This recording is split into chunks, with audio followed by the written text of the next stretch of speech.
Welcome back mga katambalan, mga hot topic and issue pag-usapan natin. Update po tayo kay David Ligauco na kung saan nga po gabi ay piniture ng Chu Show ang restaurant itong si David na Sobra Cafe. At talaga namang sa review nga na ginawa ni Chu Show ay talaga namang nasarapan ito.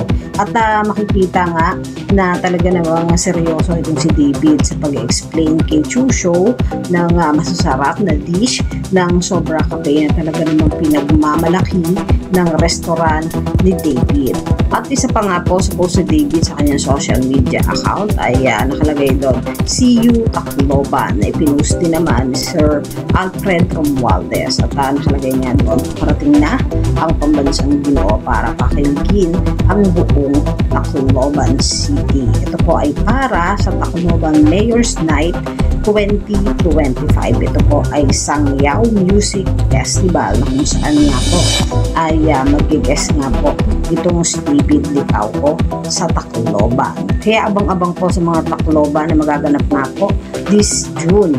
At sa mga gusto nga po makita ang pagkukuha ng pambansang Ginoo ay abangan nyo lang po yung magiging post dyan sa Tacloban City para po sa magaganap na Sangyaw Music Festival. Ito po ay Mayor's Night 2025.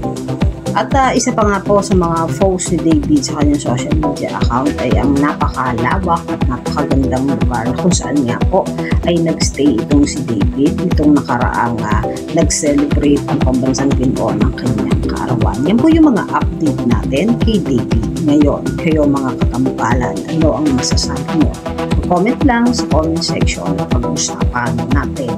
Yan ang mga hot topic and issue dito lamang sa Tambalang Chiki.